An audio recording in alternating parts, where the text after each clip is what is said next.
Hello, my name is Jared Romano, and I'm going to be taking us through an overview of Full Method's new product, Growth. Growth Method is a platform that we've conceived of to be able to bring all of your what we would call entry points, whether they be online forms or contact cards or text keywords, a way to gather that information. We would push it through our system and we would connect it within your CHMS. We would data map, we would clean up, and then we would create a plan via our tracks module to help grow those relationships. And so in doing that, we have condition rules, we have what we would consider assimilation paths or engagement paths, and we have proven templates to help you get through those processes. And we do that for 6 CHMSs, as you can see: Ministry Platform, Fellowship One, Planning Center, Rock, Church Community Builder, and Elvanto. Let's start with 3 of our entry points. There are 4 total, and we'll start with the concept of contact cards. We would ask that you would scan a blank version of your contact card, and what we do is we'll create boxes around these and correlate them to the fields within your CHMS. So name to name, and it's the primary person. We can do, and we'll give a quick save here, we can do check boxes, and we will correlate that to the CHMS specifically. In this version, we are using Ministry Platform, and they have what are called opportunities. So first time guest would correlate with the opportunity first time guest. Within other CHMSs, you've probably heard of contact items or process queues. You would just correlate the opportunity within the system, and our system will send that information to where it needs to be. Next, we're going to start with online forms, and creating an online form. We're going to ask for the form name, the campus, a new adult participant type. So within your CHMS, what should we add that individual as? A new participant type, and where we want to redirect them. We can send them to a specific page or show a specific message once they've fulfilled that form. Now we'll click inside one of these forms. We can go to the form fields section. This is one that's been already created for us. And we have the ability to drop and drag any of these fields. And now these are all fields, again, correlated with your CHMS. And in this example, these are ministry platform fields. So things like prayer requests, we could add to the form. Multiple choice, which is what we see here: kids ministry, life group, adult ministry. And these are all things that we can correlate back with our conditionals, which is what I'm about to show you. We can even have a multi-campus form just by dropping in the campus field. Once we've completed the form, we'll simply click Save. Now let's select a form and go behind the scenes to our conditionals. Conditionals are real-time rules in which we'll be able to push the data and information and actions all in real time. Upon creating a conditional, we can decide if someone is newly created and filled out a certain checkbox. Maybe they're interested in life groups or student ministries. Let's do student ministries for this one. We can route the information under our results to send a text message, to send an email in Ministry Platform, milestones, opportunities, groups, participant types. Again, all of these will change within your own CHMS. And we can even have the concept of adding to a track, which I'm going to explain shortly. But let's make this even more complex. So they filled out student ministry. Let's put an age to this. So they're interested, they're 18 years or younger, and let's find the result to send the text message: "We're so excited you could volunteer with our team," etc.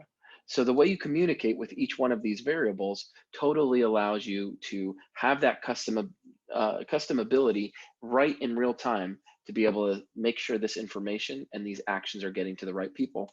And then we can simply add another condition with the logic to say and or.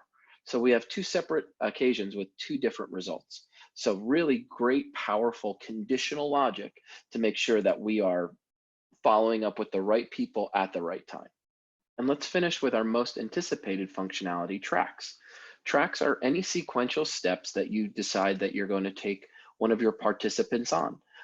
We've seen everything from first-time guests, membership assimilation, marriage counseling, even military and loss of life, where they're guiding their participants through a process that happens over time.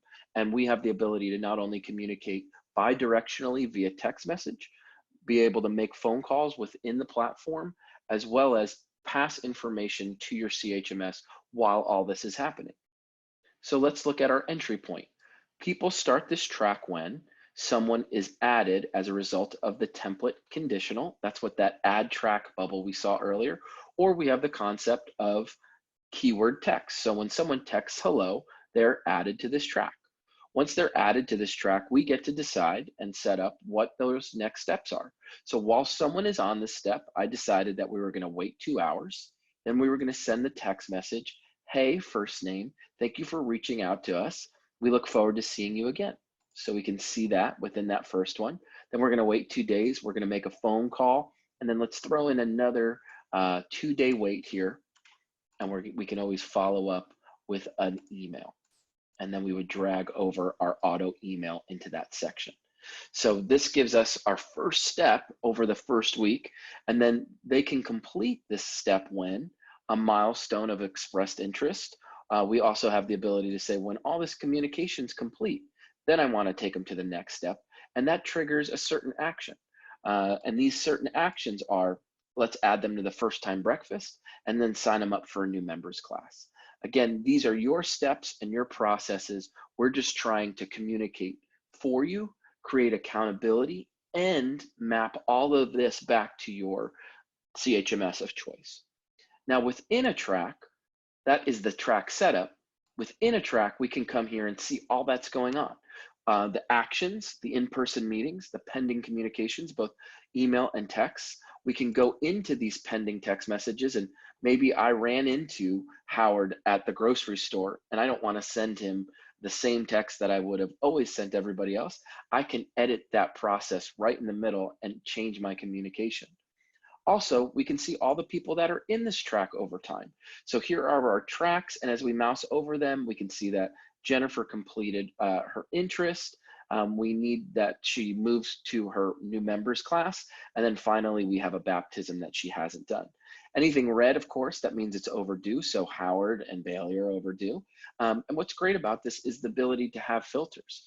So we can say, I need to know anyone that's expressed an interest in the new members class and is late on a step. So we could dig down as far as that. Obviously, I dug down a little bit too deep, but we could say end is in the last week and see that there's these two people here. And again, this is all happening in a mobile environment as well. So if we scrunch this down, we now have a mobile environment that a pastor can, as they're volunteering and more times than not accessing their phone, it could be web friendly as they go through this process as well, as they start to receive text messages, as they start to receive phone calls. All of this can happen within this environment here. Now, as administrators, this is something really close to our heart.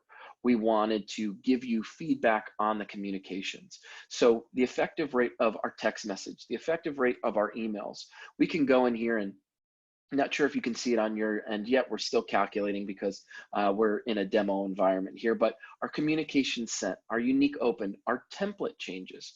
A template change is the ability to come into a standardized communication and actually edit what we're saying. So maybe we take our first time email and it has a blog in it, and we put that on top, or we put that lower in the email and we put our current events on top, and we have higher open rates or lower open rates. We want to be able to have that information roll back to you so that you guys can make better decisions, whether it be per campus or specific activity. We're going to be able to sort through that all right here. And then finally, my actions. I think you saw it earlier when we had some pending communications. Here's my real-time meetings. Here's my phone calls. And again, bringing that within the mobile environment is something very, very powerful for your pastors and volunteers. And that's a quick 10-minute overview of Focus Growth. It's a tool that can not only comprise your contact cards, uploading of existing CSVs into your system, our online forms, the ability to have key tracking words or keyword text that people can text in that will trigger tracks, but a place that not only your volunteers, your pastors, and your congregants or participants now have a home and a path for any automated follow-up, as well as bi-directional communication with email and text messages. That is Focus Growth, and we're so excited for you to see more. Head over to focusministry.com, click Learn More, try it for free, and fill out our quick form here to get your trial of 250 credits, where we can together build your contact card, your online forms, and a track to be as effective as possible in the ministry opportunities we've been given. Thank you so much, and have a great day.